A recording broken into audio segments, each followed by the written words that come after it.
I find it always challenging.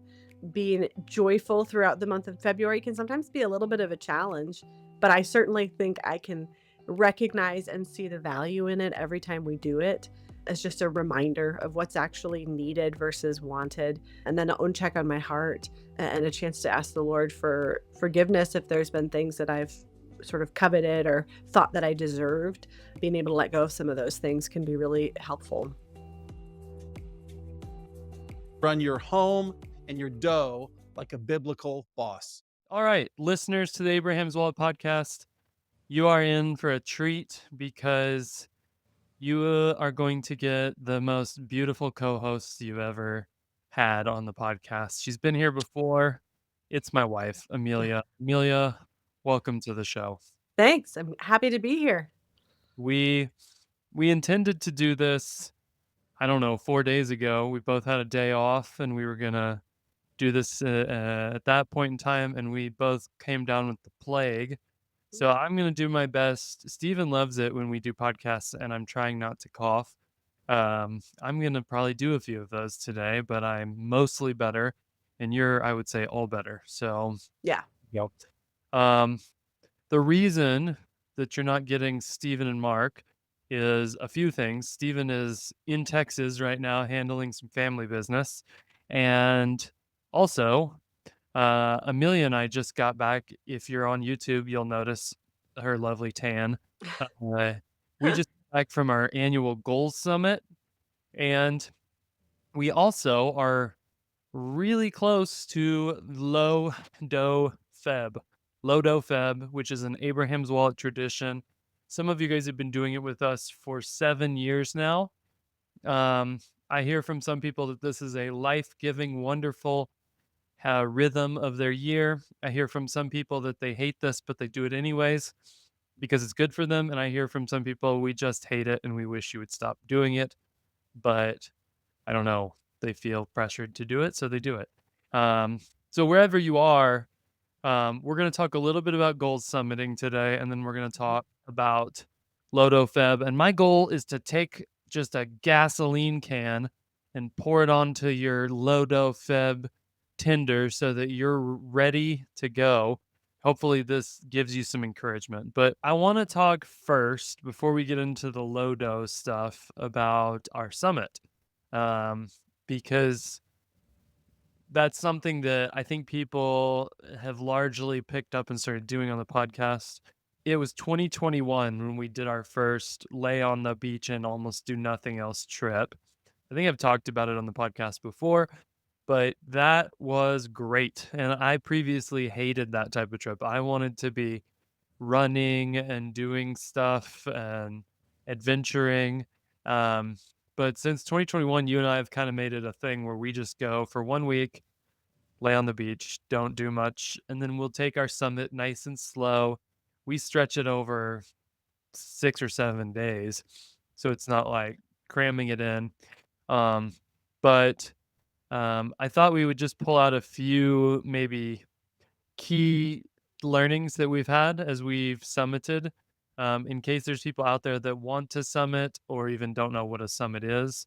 I always think of it as an opportunity to reflect back on the year, and it's a chance to kind of thoughtfully review, a lot of times the 5 capitals, the way the last year went. How did we do financially, relationally, spiritually, physically? Um, all the things that we kind of want to assess and then gives us an opportunity to kind of build and dream going forward. And it was actually really interesting. I have coworkers that I work with that are not Christian, and I shared this with them, and they were both like, "Wow, that seems like a really good idea." They're like, "This feels like one of the more adult things that happens." And one of them, who's been married for a really long time, the last time she could remember having a conversation like this with her husband was in premarital counseling 30 plus years ago. So it was an insightful chance for me to realize, like, this doesn't happen a lot unless you really make an effort to set aside time. And there's so much value to it. So it was fun sharing with them that this is what we do.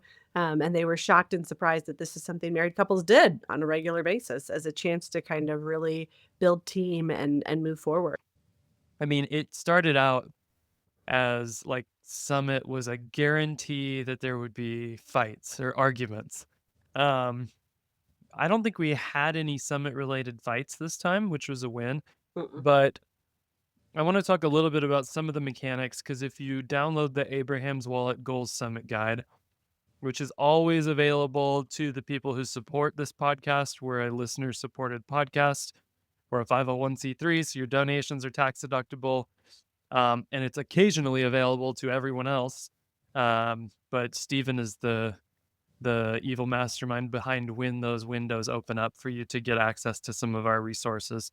But um, one of the things that it tells us to do, for example, is to review the past year. And we say, what are we going to keep doing? What are we going to stop doing? And what are we going to start doing?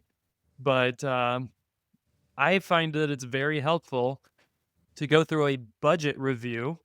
And so I downloaded all the last 12 months of expenses and said, where are we doing great? Where is our budget actually aligned with what we're trying to go for as a family? And where are we maybe not doing with our money what we claim to be doing with our money? Since you were the recipient of that, I prepared that report. What do you remember from our budget review? Like, where are we killing it, and where are we not doing so hot? I mean, it's the age old family problem of the grocery budget. It's hard to keep. It requires diligent care and expertise and time, and I would say that's the one that we struggle the most with, which was not a surprise. And why don't you talk about the solution that we have got in place now that Yeah. kind of kills multiple birds with one stone? Because I thought that was one of the fun takeaways from our sort of action items from our summit this year was how to deal with the grocery budget issue and also build some capital into our daughters. So we had tried this last year for a little while. It was just difficult to keep. But what we realized is if we really pare down the number of meals types that we're cooking, we can clean up our budget quite a bit. So that ends up 10 meals, pretty fixed ingredients, pretty basic that we can just lay out every week. So there's a little bit of variety, but not a ton. And then one of the big things we realize is we have these wonderful daughters who are actually very good in the kitchen. Our oldest daughter is completely competent making meals, baking stuff, all that kind of stuff. Our middle daughter is getting there. She really has a strong heart for it. The little one wants to, but still is learning. But our goal is to create in that meal rhythm meals that they're able to independently execute without any help. So actually cook from start to finish. And I think that this is challenging for Mark and I. We like good food. We like things that are a little fancy. And so some of this means that when our 8-year-old's going to cook, it's going to be spaghetti and it's gonna be a salad. And that is something that she can competently do. But it's a fun chance to kind of dream of ways that we can help them have more buy-in, to what we're doing. We also talked about breaking off Shabbat budget and having that be a different part of grocery. That's oftentimes where we get a little spendy when we're trying to host or have families over or build fancy meals, trying to kind of separate that out. But the 10-meal rotating schedule, really allows us to kind of dial in, pretty effectively. And like I said, our goal this year is to kind of get our girls really bought in terms of contributing, because it makes a huge difference when they're a part of everything. How'd you like that first salmon that the girls cooked for you without any adult help? I mean, the best part of it is that it was cooked, so there was no concern about foodborne illnesses.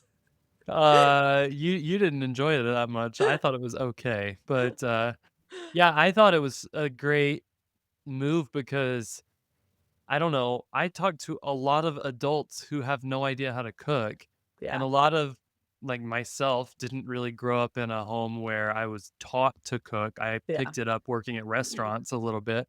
Um, but that's something that we value a lot is sitting around the table and having long meals. And as our kids are getting older, sometimes we fail and sometimes we get to like have that 2 hour Shabbat dinner where we're just sitting having good conversation, enjoying good food.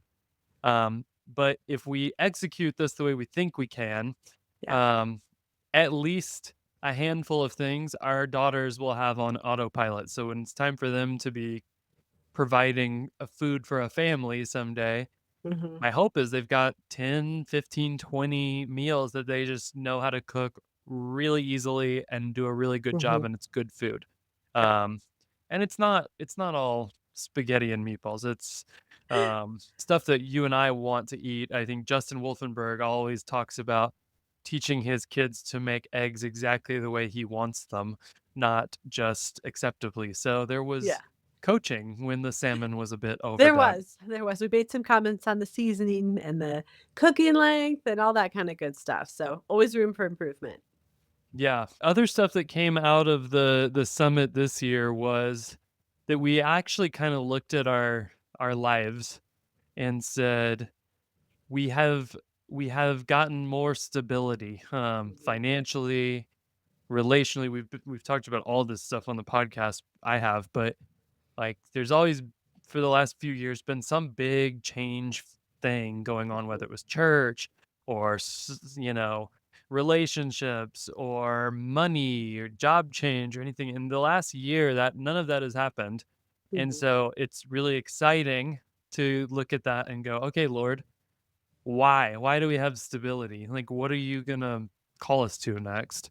And I think that it's easy to if we hadn't done that, I don't think I even noticed it.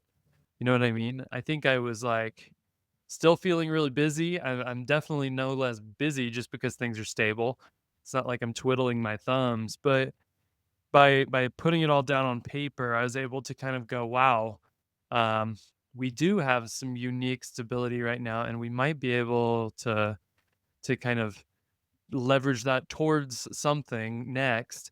And so it made you and I's ears both perk up to go, okay, Lord, why did you stabilize our finances and our relationships and our church life and our, even physical health hasn't been up and down this last year like it had in the past for some reason or another. So I thought that was valuable. Was there anything else that you would like if somebody was just starting a summit and they aren't necessarily going to retreat to a beach in Mexico, which I highly recommend if the financial capital permits it. But I don't think I've ever asked you this on the podcast. What are your like quick tips for new summiters?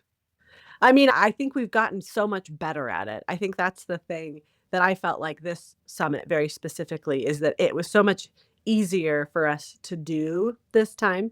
I think the first couple of years, an invitation to reflect on your life can be hard at times if there's actual honesty and if there's things that are not going well, you actually have an opportunity to talk about them. So I think our first couple of years of summiting were really hard and kind of, like building up endurance for a race. You have to kind of work through some discomfort to get to a point where you can just kind of sit and cruise. So if you're starting it out, I think my encouragement would be there's going to be points that are tension producing or even conflict producing as you start to really understand what does it mean to function as a team. And then those will get better. It's not that we don't have less conflict all the time, but I think we're much better at functioning in a team. So I felt like with this summit specifically, I was much less defensive in general, even when we're talking about the grocery budget, which is usually a sensitive topic. You've never Um, been defensive, babe. oh yeah, I mean, I Ugh. love going through budgets and having my spending criticized.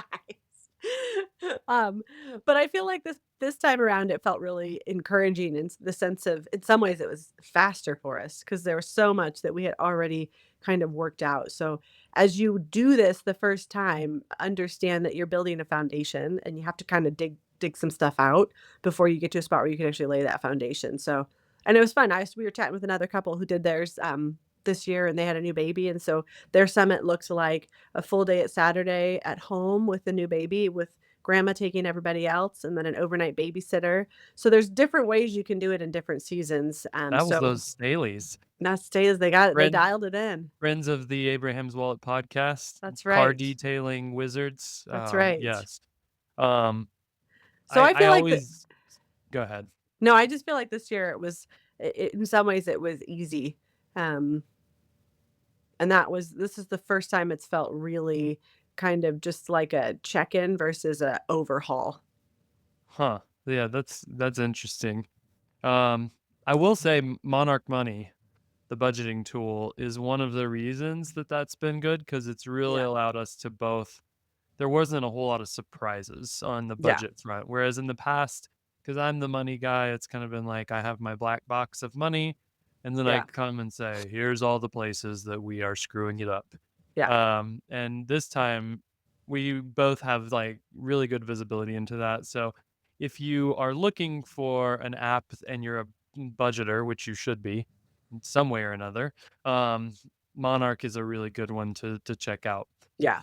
Um, okay, so speaking of budgets, I think that LoDoFeb, like I said, for our family has become this really good opportunity, kind of like I'm not saying that we would ever use fasting as a physical, like a weight loss tool or something, but if you fast for a few days, it resets your system and you don't you know, you and I, we ordered like two ginormous everything on them pizzas last night, and I just realized, oh, it hurts to eat more than 3 slices of this, but if I got after it daily for a week, I could eat, like, the whole pizza probably.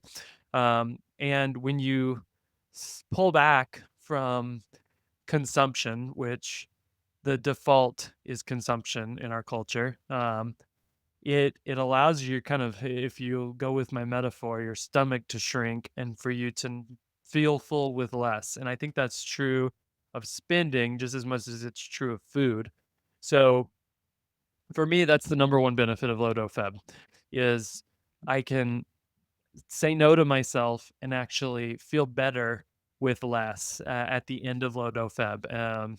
So um, like Amelia said, it's a month, it's the shortest month, so we give you that bonus in which we do our best to spend as little as humanly possible. So my favorite part of this probably is yanking all the food out of the pantry, and it's like, "Oh, we had a half a container of couscous. I can work with that."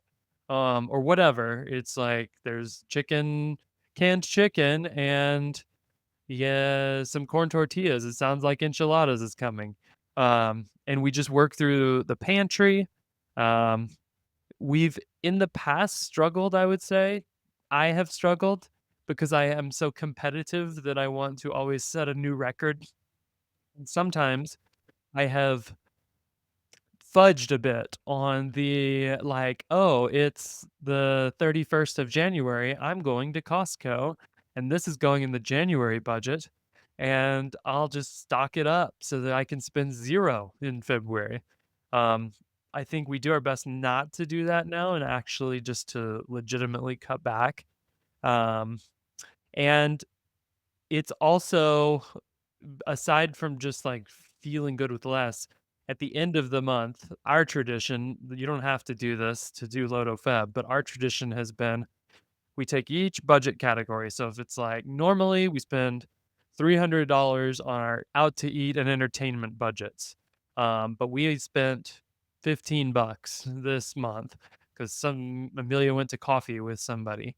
Um, well, then we would take all the delta between $15 and the normal budget and put it into a pile. And we would say, okay, normal grocery budget's 1500 bucks. And we spent 200 bucks this month. So we're going to take that extra and put it in the pile. And we go down the list. Um, Now, some categories you're not going to save on, probably. Your mortgage is still going to probably need to be paid in LoDoFeb. But at the end of that list, we have a pile of money, whether it's $400 or $3,000. There's a pile of money that is available. And what we've done our best to do is ask the Lord throughout the month to show us opportunities to be generous with that money. And let me tell you, he's always come through on that one, and we've always had opportunities to bless people Yep. with the money that we save. And that savings thing, it's not the main benefit. The main benefit, like I said, is the self-denial and what that does for our souls. But the savings also produces money, and then money is useful to Yep. people who need some money. And so Yep. that's been a fun way to not just um, do it for the heck of doing it, but also get our kids involved. They start putting their antenna up and going, man, maybe there's somebody in need around me. Yeah. And that's been really good. So, anything else you'd chip in on why we do it? Yeah, I mean, I think it's an exercise in pulling the muscle that says no. And I think it's really hard. I don't think it matters what income level you're at. Um, I think that in my own life, it certainly reminds me of things that I think I'm entitled to. And it's a good reminder that we don't need all of these things or activities or stuff that we do to actually really make us happy or provide identity. So I find it always challenging. I would say I am a enthusiastic supporter, but being joyful throughout the month of February can sometimes be a little bit of a challenge because we're restricted on what we can do. But I certainly think I can recognize and see the value in it every time we do it. As just a reminder, a fresh reminder of what's actually needed versus wanted, and then a own check on my heart, and a chance to ask the Lord for, forgiveness if there's been things that I've sort of coveted or thought that I deserved. Being able to let go of some of those things can be really helpful. Yeah, I canceled the golf simulator membership. So, And you canceled my house renovation network. Also hard. yeah, it's not the same, but your HGTV subscription, I think, was $4 a month. So, maybe that gets us a little bit closer. But yeah, I guess the question I want to ask you for the people who either have done this and they've found it to be miserable, or they're thinking about doing it, doesn't sound fun. What has moved LoDoFeb for you from being like an eye roll, this sucks, I'm not excited about it, to being something you actually are completely on board with and whether it's mechanically, like I do this and I enjoy it, or if it's sort of mental gymnastics you're performing, I don't know. Like what has moved it to being something you actually are excited Ooh. about instead of dreading? I think it's a mix. I think that the Lord has matured me, and I think that in the maturation, there has been a recognition of denial of self being one of the things we're called to. So that will be my like spiritual or religious answer. I also think, I work as a physician and I see that our culture in general, there is no button. Everything is yes. Whatever you want to be, whatever you want to do, whatever you want to eat, whatever you want to look like, however you want to take care of your body, you can just do whatever you want. And there's no sort of recognition that we actually have to put boundaries and that boundaries are actually what the Lord has given us because He's kind to us, not because He is someone that tries to prevent us from enjoying things. So I think in my own heart, I can see the benefit of flexing the no muscle in a way that we don't often get to as Americans specifically. Certainly not, like I said, as far as what I see in terms of just the way that people take care of themselves and what health looks like. There's a lot of just do whatever you want, and just say yes to everything. Um, and so I want to fight that as much as I can in my own heart, but also in my own family. That there's going to be a culture that looks different than what the rest of the world looks like. Um, I mean, we're told that our boundaries fall in good places, and so I think being able to see a boundary means you have to say no to whatever's beyond that boundary, and LoDoFeb is kind of an exercise that everybody can get on board, with recognizing that, even the Yeah. kids. And it's not all misery. No. I No. I think I'm gonna go through. I just reached into my desk drawer here, babe. This kind of giving away something that I usually save as a surprise, Y but we're here on the air, so why not? There will be date nights during There Lodo will be. Feb. Yes. Look at this, $50 at Facile Taqueria. I mean, I'm not gonna lie, I have a little gift card for $75 for Vessel Kitchen hidden away in my wallet for just such a day also, Oh, how about waiting for a date night in LoDoFeb. $50 at Cecilia Mia? Now this one's gonna be Ooh, tricky because a gift card during Lodo Feb can get you in trouble if you it can. Cecilia Mia. You can eat there for $50 if you get, like, a pizza, We're um, getting pizzas there. That's what's happening with $50. but you can't get I mean, you can also spend $250 for 2 people here if you go get Easy. steaks and wine. So, Easy. you gotta be careful with that. Yep. Outback Steakhouse, $100. I've already been on their website, and I have realized I can just go get some to-go steaks, save on the tip, and $100 will feed us some steak for the family one night in LoDoFeb. That'll be a treat. I mean, Outback Steakhouse, though, the true question is how many bloomin' onions can you get for $100? Because Mm, that's really that's your I bang for don't your know. buck. And Many. then That's I've all got we this ate. one, 25 Oh, at Starbucks. okay. I don't know what I'm gonna do with that because sometimes I use these types of gift cards. Steven's known for, like, even an REI gift card, he'll turn into energy bars to feed himself during LoDoFeb. Um, Starbucks, my norm with a $25 Starbucks gift card would be to get, like, 10 drip coffees, but, that's not very nutritious, and I can make a drip coffee at home. I Yep. guess I'm gonna need to be buying no fancy coffee in the month of Ooh. February, so that's gonna be a little sad. That's gonna be sad. Gonna have to drink the burnt junk that you make. Yeah. I mean, the Ugh, darker the better. I don't know what to say. gross.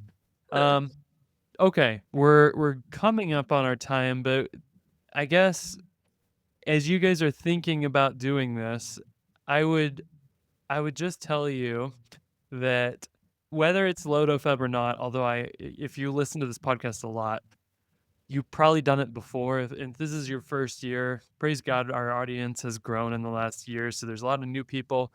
Um, it just has become a fun family tradition, and um, even for families we know who do it, who they kind of make a big show of how much they hate doing it.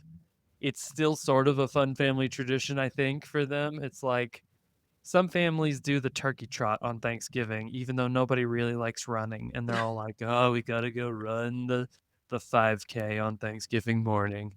That's how LoDoFeb kind of acts, and so Yeah. our kids are already kind of thinking about it, and it's a little bit of excitement because, well, what are we gonna eat? Who What are we gonna knows? eat? Yep, that's right. Um, and some of it is a little bit artificial, like, there might be a big purchase. I know that, one year I bought a truck on the 2nd day of LoDoFeb. That was unfortunate because my car broke and I needed a car. I couldn't go to the end of the month.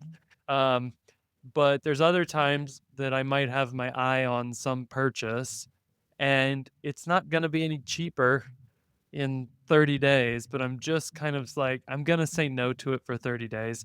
And we've talked about this before, but sometimes at the end of 30 days, you go, I didn't actually want that thing that I was Yeah. kind of focused on. Yeah. Um, I would just encourage you that A, give it a try. If you're a single person, and you've never done this, you might be able to go real low. Um, I back in the day that I was working in tech startups, I would just raid the snack fridge, and there was days that we had hummus and veggies for dinner. And so, or there's leftover pizza in the break room. I'm scooping that up and bringing it home. That's LoDoFeb dinner. That's right. Um, but if you have a family, even more reason to do this because I think, again, you could be the most austere family that we know, and you're still swimming, in this current of constant consumption, and this is one of the tools that we've found that just resets, and my guess is that if somebody who was from a place that did not have the opulence that we have all around us came and observed us during LoDoFeb, they'd go, "Are you crazy? This is you not spending? You're still Totally. spending so much money." Totally. Um, we will have to discuss though, like, what's the thermostat gonna be during Whew. LoDo 65? I mean, if we can drop it overnight to, the balmy 59 to 60, I'm willing to compromise during the day. Oh, okay. You're weird. You like it like 70 in the day and 40 at night. That's right. That's exactly right. I Okay. mean, I think my encouragement would be, especially for the moms and the wives out there, your heart towards this will make it or break it.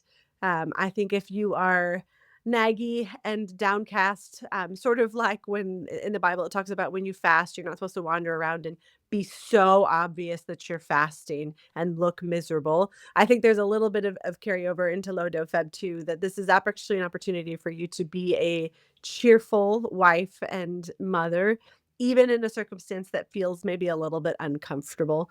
I think this goes real sideways for families when you have one partner that is delighted to try and wants to be silly and maybe creative and trying to get the kids on board, and then you have one giant turd sauce who's not encouraging. I think that can make it considerably less fun and meaningful for everybody.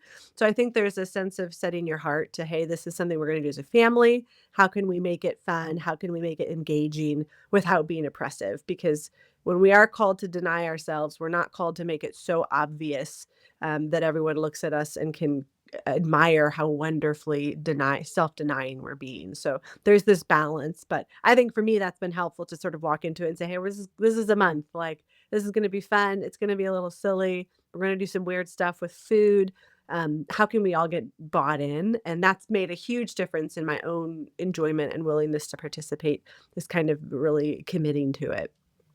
Yeah, that's great. And you have always been a huge blessing to our family during LoDoFeb because I don't know if you've always felt on board, but you've always been a huge supporter. So Oh, that, good. like you said, has made it better. So, guys, wives, if you're listening, husbands, if you're even considering this, this is me putting a big foot on your Yep. back and shoving you forward and saying, give it a go. Yep. Join us for LoDoFeb. If for some reason we didn't get this episode out until the month has already started, you are allowed to start now. Start Just planning. give it a go. Yep. And like Amelia said, do LoDoFeb with joy, and I think you will. It's like it will unlock things for you that if you just begrudge your way through it, may not happen. So we're with you. We're doing it. We're gonna have days where we wake up and don't want to do it at all, but we're thinking of all of you. And so here's a tool. Like I said, it's just a tool to help you run your home and your dough like a biblical boss. And we'll be back with our regular crew next time. This is Abraham's Wallet. Thanks for listening.